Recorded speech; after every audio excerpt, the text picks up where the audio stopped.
ತೆಳ್ಳಗಾಗಬೇಕಾ, ಇಲ್ಲ ಅಂದರೆ ತೆಳ್ಳಗಾಗಬೇಕಾ, ಇಲ್ಲ ದಪ್ಪಗಾಗಬೇಕಾ, ಕಡೆ ಪಕ್ಷ ಸಕ್ರಿಯ ಸಮಸ್ಯೆ ಬೇಡ, ಜೇನುತುಪ್ಪಕ್ಕೆ ಶಿಫ್ಟ್ ಆಗ್ತೀವಿ ಅಂದರೆ ಜೇನು ಸಾಗಾಣಿಕೆನೂ ಮಾಡಬಹುದು, ಜೇನು ಖರೀದಿಯನ್ನು ಮಾಡಬಹುದು. ಬೆಂಗಳೂರಿನ GKVKಯಲ್ಲಿ ಈಗಾಗಲೇ 4 ಬಗೆಯ ಜೇನು ಸಾಗಾಣಿಕೆ ನಡೀತಾ ಇದೆ.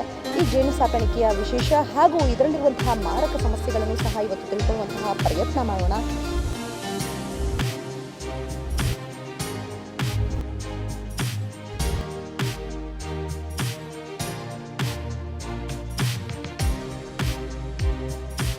ಸದ್ಯ ನಮ್ಮ ಜೊತೆ ತಜ್ಞರೂ ಸಹ ಇದ್ದಾರೆ, ಅವ್ರನ್ನೇ ಕೇಳಿ ಕಿವಿ ಮಾತನ್ನು ಪಡ್ಕೊಳ್ಳೋಣ. ಸರ್ ನಮಸ್ತೆ, ಇದರ ಉಪಯೋಗವೇನು ಸರ್? ನಾವು ಜೇನು ಸಾಕಾಣಿಕೆ ಮಾಡೋದ್ರಿಂದ ಪ್ರಮುಖವಾಗಿ ನಮ್ಮ ಬೆಳೆಗಳ ಒಂದು ಪರಾಗಸ್ಪರ್ಶ ಆಗುತ್ತೆ.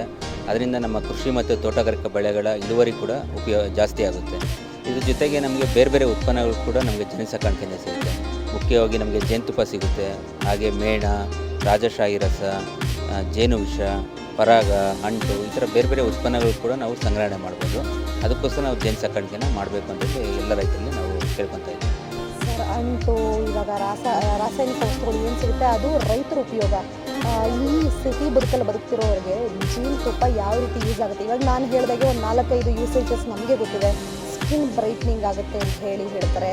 ಪ್ಯೂರ್ ಜೇನುತುಪ್ಪ ಸಿಗೋದು ಎಲ್ಲಿ, ಯಾವ ರೀತಿ ಅದನ್ನು ಮನೇಲಿ ಸಾಗಾಣಿಕೆ ಮಾಡಬಹುದಾ? ಜೇನು ಸಾಕಾಣಿಕೆ ನಾವು ಯಾವುದೇ ಒಂದು ಕೃಷಿ ಅಥವಾ ತೋಟಗಾರಿಕಾ ತೋಟಗಳಿದ್ದರೆ ನಾವು ಅಲ್ಲಿ ಜೇನು ಸಾಕಾಣಿಕೆ ಮಾಡ್ಬೋದು. ಅದರಿಂದ ಜೇನುತುಪ್ಪ ಸಿಗುತ್ತೆ. ಜೇನುತುಪ್ಪದಿಂದ ನಮಗೆ ಅನೇಕ ಉಪಯೋಗಗಳಿದ್ದಾವೆ.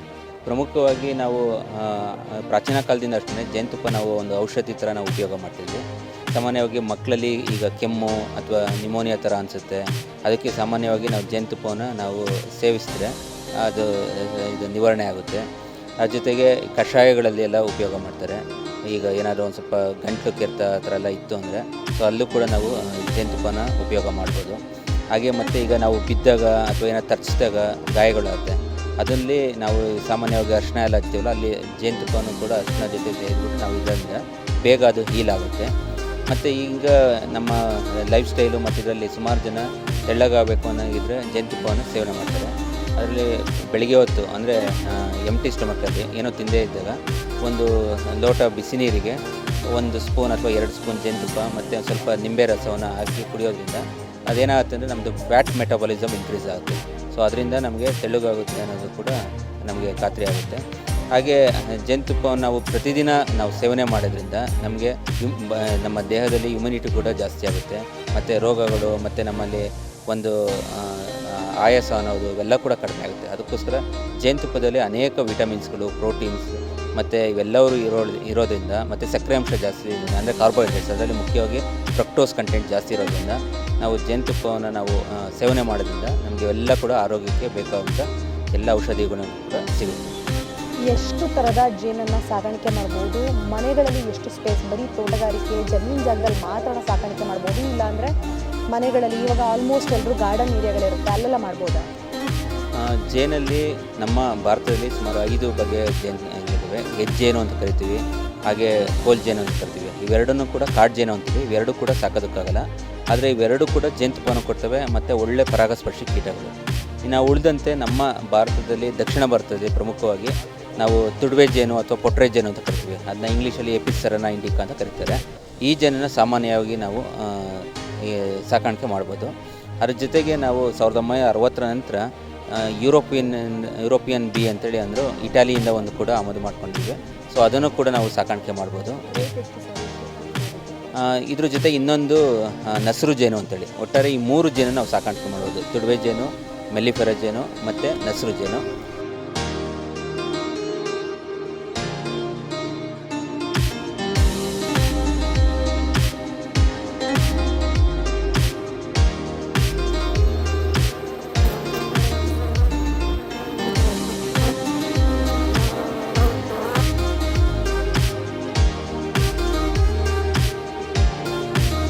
ನಾವು ತುಡುವೆ ಜೇನಿಗೆ ಒಂದು ಜೇನು ಗೂಡು ಮತ್ತು ಅದಕ್ಕೆ ಜೇನು ಕುಟುಂಬ ಸೇರಿ 4,000 ರೂಪಾಯಿವರೆಗೂ ಖರ್ಚಾಗುತ್ತೆ. ಅದೇ ನಮ್ಮದು ನಸರು ಜೇನು ಅಂತೇಳಿ ಒಂದು ಚಿಕ್ಕ ಜೇನು ಬರುತ್ತೆ, ಆ ಜೇನನ್ನ ನಾವು ಕೊಂಡ್ಕೋಬೇಕಂದ್ರೆ ಸುಮಾರು 2,000-3,000 ರೂಪಾಯಿವರೆಗೂ ಖರ್ಚಾಗುತ್ತೆ.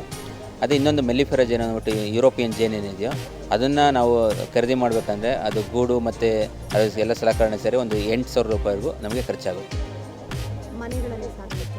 ಮತ್ತು ಜೇನುಹುಳುಗಳಿಗೆ ಪ್ರಮುಖವಾಗಿ ಹೂಗಳ ಮೇಲೆ ಅವರು ಅವಲಂಬಿತ ಆಗ್ತವೆ. ಹೂಗಳಿರೋಂಥ ಪರಾಗ ಮತ್ತು ಮಕರಂದವನ್ನೇ ಅವರು ಅವಲಂಬಿತ ಇರ್ತವೆ. ಅದಕ್ಕೋಸ್ಕರ ನಮ್ಮ ಮನೆಗಳಲ್ಲಿ ಇಟ್ಟು ನಾವು ಸಾಕ್ಬೋದು. ಅಂದರೆ ಮನೆ ಒಳಗಡೆ ಅಲ್ಲ, ಮನೆ ಹೊರಗಡೆ ಇಡಬೇಕಾಗತ್ತೆ. ಮತ್ತು ಈಗ ಕೆಲವರು ಟೆರೆಸ್ ಗಾರ್ಡನಿಂಗ್ ಮಾಡ್ತಾರೆ, ತರಸಿ ತೋಟಗಳು ಮಾಡ್ತಾರೆ, ಕೈ ತೋಟಗಳು ಮಾಡ್ತಾರೆ. ಅಲ್ಲೂ ಕೂಡ ಜೇನು ಪೆಟ್ಟಿಗೆಗಳನ್ನ ಇಟ್ಟು ಸಾಕಾಣಿಕೆ ಮಾಡ್ಬೋದು. ಜೇನುಹುಳಗಳು ತಾವು ಇರೋ ಜಾಗದಿಂದ ಸುಮಾರು 1 ಕಿಲೋಮೀಟ್ರ್ ಸುತ್ತ ಹೋಗಿ ಅಲ್ಲಿರೋವಂಥ ಹೂಗಳಲ್ಲಿರುವಂಥ ಮಕರಂದ ಮತ್ತು ಪರಾಗವನ್ನು ಸಂಗ್ರಹಣ ಮಾಡ್ಕೊಂಡು ಗೂಡಲ್ಲಿ ತುಂಬಿಸ್ಕೊಳ್ತವೆ. ಅಂದರೆ ನಮ್ಮ ನೆರೆಹೊರೆಯಲ್ಲಿ ಏನಾದ್ರೂ ಸಸ್ಯಗಳು ಇತ್ತು ಅಂದರೆ ಅಥವಾ ದೊಡ್ಡ ದೊಡ್ಡ ಪಾರ್ಕ್ಗಳಿದ್ದರೆ ನಮ್ಮ ನಗರಗಳಲ್ಲಿ, ಸೊ ಅದರ ಅಕ್ಕಪಕ್ಕ ಇರೋಂಥ ಮನೆ ಹತ್ರಗಳು ಕೂಡ ಸಾಕಾಣಿಕೆ ಮಾಡ್ಬೋದು. ನಕಲಿ ಜೇನಿನ ಹಾವಳಿ ಹಾಗೂ ಆರೋಗ್ಯದ ಬಗ್ಗೆ ಹೆಚ್ಚು ಗಮನ ಇರೋರು, ಇನ್ನು ರೈತರಿಗಂತೂ ಹೆಜ್ಜೇನು ಬೇರೆ ಬೇರೆ ಜೇನುಗಳ ಸಮಸ್ಯೆಗಳಂತೂ ತಿಳಿದೇ ಇರುತ್ತೆ. ಆದರೆ ಜೇನು ಸಾಗಾಣಿಕೆ ಮಾಡಬೇಕು ಅನ್ನುವಂಥವ್ರಿಗೆ, ಇನ್ನು ಪ್ಯೂರ್ ಜೇನು ಬೇಕು ಅನ್ನೋರಿಗೆ ಇದೊಂದು ಸಣ್ಣ ಮಾಹಿತಿಯಾಗಿರುತ್ತೆ. ಬೆಂಗಳೂರಿನ ಕ್ಯಾಮರ್ಸನ್ ಪ್ರಭು ಜೊತೆ ನಂದಿನಿ, ಸಮಯ ನ್ಯೂಸ್.